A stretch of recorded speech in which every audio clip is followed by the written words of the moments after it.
Non, ce projet ne doit pas se faire et ce projet ne peut pas se faire. Je m'y suis opposé, je m'y oppose et je m'y opposerai. Dès la semaine prochaine, dans quelques jours, pour marquer cette opposition et cet optimisme, j'ai décidé de refaire l'installation des vaches au rond-point des vaches. Non contournement Est, oui retour des vaches. Ces infrastructures, elles ne sont pas pensées pour nous, elles ne sont pas pensées pour les gens, elles ne sont pas pensées pour la vie qui, selon eux, n'existe pas. La vie n'existerait pas dans les endroits où on apporterait un projet d'autoroute. Moi, j'ai l'impression qu'ici, il y a de la vie. J'ai l'impression que dans les plus de 50 organisations qui font partie de ce collectif, il y a de la vie. Que quand on organise depuis 20 ans des manifestations, monsieur le maire en a parlé, que l'année dernière, il y a 2 ans, à Léry, on se retrouve à plus de 5000 pour défendre la forêt de bord, il y a de la vie. On n'est pas les seuls à se battre contre cette vision du monde. On fait partie d'une coalition qui s'appelle la Déroute des routes, qui porte une proposition de moratoire sur tous les projets autoroutiers partout en France. Peut-être qu'ici on va gagner, on l'espère, on n'est pas loin, on est proche de la victoire, on la sent. En Haute-Savoie, Eiffage vient de signer un contrat de concession de 50 ans avec l'État pour une autoroute. Sur la 69, les sénateurs ont voté hier une proposition de loi qui va à l'encontre de la séparation des pouvoirs et qui réfute la décision de justice qui déclare illégal le chantier de la 69. Donc ce combat, ici on est en train de le gagner, mais il va continuer et on sera présent partout en France contre ces projets d'autoroute qui veulent détruire nos vies. Merci. Demain, que va devenir notre village ? Si cette autoroute se faisait, nous serions le village le plus impacté. Donc nous aurons un viaduc qui va monter à 60 mètres de haut pour venir se brancher sur notre falaise. Il diviserait carrément notre village en deux, entre les Authieux et Port-Saint-Ouen en bas. Nous nous battons pour défendre notre environnement et les gens qui y vivent. Évidemment, ce sont des combats d'arrache-pied, beaucoup de souffrance, des arbres déracinés en silence. On pense aux camarades de la 69 qui sont sur un terrain où beaucoup de destructions ont déjà été faites. Donc ces combats sont rudes et il est indispensable aujourd'hui de témoigner de notre solidarité, de notre présence et de notre optimisme. Car Joachim Moïse l'a bien dit tout à l'heure, oui, aucun coup de pelle, on le dit toujours, n'a encore été fait. Rien n'est signé. Il n'y a aucune aujourd'hui compensation à payer de la part de l'État s'il se désengageait d'un projet qui, pour l'instant, n'a aucune réalité concrète. Il n'y a pas de concessionnaire, il y a une DUP qui dans 2 ans est caduque. Donc aujourd'hui, voilà, on peut enterrer ce projet sans tambour ni trompette. Mais moi, l'autre fois, j'ai discuté avec des routiers qui sont des professionnels de la route. Mais il me dit, Stéphane, il existe déjà. Alors, il habite pas dans le coin, la personne qui me le dit, il habite Rennes, il fait l'axe Calais-Bayonne très régulièrement. Il me dit, moi, quand le tunnel de la Grand-Mare est bloqué, je me prends pas la tête, je prends le pont de Deauville, je prends le pont de Normandie, je passe par le haut, il me dit, tu sais, à 10 minutes près, c'est pareil. Donc, si on veut, ces axes routiers existent déjà. Car je pense qu'il y a des décisions politiques qu'on peut corriger et d'autres qu'on ne pourra jamais justifier. Ce projet d'autoroute à péage que certains continuent de défendre coûte que coûte, à l'instar du conseil départemental, fait partie de ces erreurs irréparables. Parce que ce projet est une aberration écologique, une aberration sanitaire et une aberration financière. Et surtout une trahison. Une trahison envers les milliers de riverains condamnés par le département, la région et l'État à respirer un air plus pollué, à voir leur cadre de vie dégradé. Et tout ça pourquoi ? Pour gagner quelques minutes et engorger plus loin ? Ce projet ne règle rien, il aggrave, il déplace, il pollue, il coûte. Donc nous sommes à un tournant aujourd'hui. Ce projet doit être abandonné définitivement. L'avenir de notre territoire ne peut pas s'écrire en béton et en bitume, mais il doit s'écrire en verre, en collectif, en solidarité. Et ensemble, nous allons continuer à nous battre parce que nous ne lâcherons rien. Merci.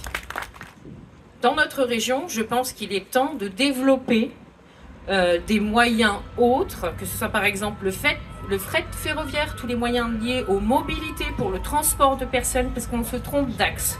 L'axe qui est prépondérant pour notre région, c'est l'axe Seine, et certainement pas l'axe nord-sud. Autre part, économiquement, on arriverait, si on rechiffrait ce projet à l'heure actuelle, à dépasser 1 milliard d'euros. Au regard des finances publiques, des efforts qui sont demandés sur toutes les collectivités, cela semble impensable. C'est pour ça que nous demandons à ce que la région, l'État, annonce officiellement l'arrêt de ce projet pour qu'on puisse enfin faire cette fête, et une vraie fête d'enterrement du projet autoroutier. Je disais, quand je discute avec des hockeyeurs, je suis donc le député de l'Île-de-la-Croix. Quand je discute avec des cheminots, je suis le député de Quatremar. Et quand je discute contournement Est, eh bien, je suis le député du rond-point des Vaches. Eh bien, à ce titre, justement, figurez-vous, quand on est élu sur un territoire pareil, ça prend beaucoup de temps. Un peu trop de temps, tant les ministres changent et les discours varient pour ne pas aboutir à grand-chose. C'était ma première question au gouvernement, celle sur le contournement Est. Je crois que c'était Clément Beaune, le ministre. C'était ma dernière, là, cette semaine, à monsieur Tabarot. Parce que ce front de résistance est uni, s'élargit de jour en jour, et c'est justement frayer un chemin à ces arguments jusqu'au sommet de l'État. On a parlé tout à l'heure du Conseil d'État, on a parlé du Conseil d'orientation des infrastructures. Eh bien, effectivement, aux côtés des élus ici présents, des associations ici présentes, des syndicats ici présents, je suis résolument optimiste. Pour une autoroute payante qui favorisera surtout le transit de poids lourds et l'étalement urbain. Nous ne sommes pas contre le progrès, nous ne sommes pas contre Rouen, nous ne sommes pas contre, mais nous sommes contre un projet dépassé, injuste et imposé. Je le dis avec force, il existe des alternatives, comme on vient de le dire, vous les avez toutes autour de vous. Des solutions modernes, durables, responsables, le ferroviaire, le fret, les mobilités douces, l'aménagement intelligent du territoire. Pour cela, il faut du courage politique et de l'écoute. Je demande aujourd'hui solennellement à l'État, à la région, de reconsidérer ce projet. D'écouter les maires, les associations, les agriculteurs, les citoyens qui, depuis des années, expriment leur refus. Il est encore temps de choisir un autre chemin. Notre commune et nos communes n'est pas un point sur une carte, c'est un territoire vivant, habité, aimé. Et en tant que maire, je me tiendrai avec vous pour le défendre. Merci. L'augmentation de la température en France d'ici 2100, 4 degrés. Il faut absolument préserver nos espaces naturels. Aujourd'hui, ce contournement, mais vous le savez aussi bien que moi ici, c'est plus de 500 hectares d'espaces naturels qui vont disparaître. Alors que ces 500 hectares, 516 me disait Guillaume exactement, c'est 500 hectares absolument déterminants pour notre avenir, pour l'avenir des générations futures. Mais les générations futures, c'est pas dans 20, 30 ou 40 ans, c'est nos enfants même quand ils ont 20, 30 ans, c'est ça les générations futures aujourd'hui. Et ils sont déjà impactés par ce dérèglement climatique qui fait des dégâts considérables.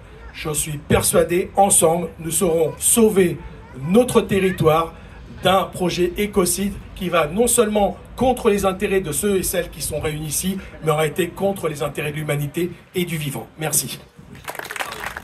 1,3 milliard, 1,4 milliard, c'est l'estimation aujourd'hui du projet réévalué. C'est équivalent d'à peu près, je vois SES Gare, plus de 100 trains nouveaux en Normandie. C'est l'équivalent de 5 à 10 nouvelles lignes ferroviaires ou rénovation de lignes ferroviaires qu'on aura tant besoin en Normandie justement. Ça peut être aussi près de 30 nouveaux lycées, comme celui qui est construit à Bourg-Achard par la région, le lycée international. Et pourtant, on continue à vouloir construire ce projet autoroutier. Selon même le rapport de l'État, il est totalement inefficace. Inefficace parce que sur les 4 grands axes d'entrée-sortie de l'agglomération, seul un verrait sa situation s'améliorer, théoriquement, le tunnel de Grandmar, mais 2 se détériorer totalement. La Sud 3 et l'autoroute vers Barentin, qui est le plus meurtrier, qui est le plus accidentogène de notre agglomération. Le contournement Est de Lyon a augmenté le nombre de voitures sur Lyon. Ça n'a pas diminué sur le tunnel de Fourvière, ça a augmenté sur le tunnel de Fourvière. Donc c'est une réalisation totalement inefficace. Il faut au contraire réaliser des voies ferroviaires, du train. C'est ça qu'il faut faire aujourd'hui. On en a parlé, Joachim en a parlé, Stéphane en a parlé, on a été beaucoup, on en a parlé. il faut le CERM rouennais, il faut la ligne Nouvelle-Paris-Normandie, il faut créer de nouvelles lignes ferroviaires. Les deux préfectures de Aix-Haute-Normandie, Rouen et Évreux ne sont toujours pas reliées ferroviairement par une ligne ferroviaire. C'est quand même incroyable. Et le président de la région nous dit qu'il n'a pas le pognon à mettre.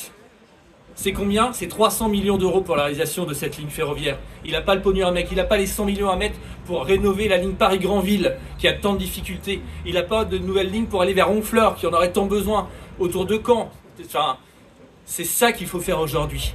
La région, l'une de ses compétences aussi, c'est l'accompagnement pour les lycéens, en fait. Là, la région a aussi décidé une baisse de dotation pour les lycées, donc c'est au détriment de certains projets pédagogiques qui vont être abandonnés, et finalement c'est au détriment de notre jeunesse. Et puis je voulais également parler du département qui lui aussi soutient ce projet à plus de 40 millions d'euros. J'ai plus les chiffres tout à l'heure, un collègue disait 48 millions d'euros. Et moi, je me pose la question, mais finalement, qu'est-ce qu'on fait des premières compétences du département, notamment sur la protection de l'enfance, quand on voit les situations alarmantes qui sont dénoncées par les professionnels. Donc je me dis que finalement, peut-être que la région et le département devraient davantage s'occuper de leur première compétence, d'accompagner les habitants, d'accompagner les usagers, plutôt que de voter à un financement pour ce projet qui est complètement fou, complètement aberrant, vous l'avez dit, à plein d'égards. Voilà, donc c'est aussi pour ça que je suis ici. Merci. Parce que, qu'est-ce que c'est que l'A154? C'est le deuxième tronçon après la 133 à 134 qui nous fait dire que depuis des années on a menti aux Rouennais en parlant de contournement est de Rouen, puisqu'on est en face d'un vrai contournement ouest de Paris. Alors évidemment ils n'allaient pas nous dire c'est un contournement ouest de Paris, on va le faire passer en Normandie, comme ça les populations locales elles vont être contentes. Non. C'est pour ça qu'ils nous ont vendu pendant des années ce mensonge qui est l'A130, le contournement est de Rouen. Or, sur l'A154, l'État avance. Et leur stratégie pourrait être de dire on va faire l'A154 et quand l'A154 sera fait, eh bien il ne restera plus que l'A133 à 134 qui est le plus petit bout et on aura la continuité autoroutière qui nous permet d'avoir le grand contournement ouest de Paris. Donc nous appelons encore à la mobilisation, nous appelons encore à la vigilance et au travail citoyen pour à la fois aider les camarades du collectif Nous à la 154, mais aussi à bouger les populations locales ici pour qu'elles comprennent que fondamentalement on est face à un mensonge d'État. Et quand on regarde les chiffres, la 133 à 134, ça va dévier à l'est à peu près 7000 véhicules par jour au mieux. Au mieux. Les plans alternatifs que nous avons portés dès 2018, c'est 15% de report modal. À Rouen, tous les jours, il y a, sur l'agglomération, j'entends, par la commune, il y a 600 000 déplacements qui en voiture font moins de 5 km selon l'enquête ménage déplacement de 2017. Si on applique un taux de report modal de 15%, on économise à peu près 80 000 véhicules par jour sur l'agglomération.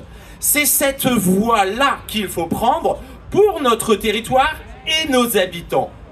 Ce plan, on l'a financé avec les associations, on est aux alentours de 500 millions d'euros. C'est-à-dire qu'avec 2 fois moins d'argent, on obtient un résultat à peu près 10 fois supérieur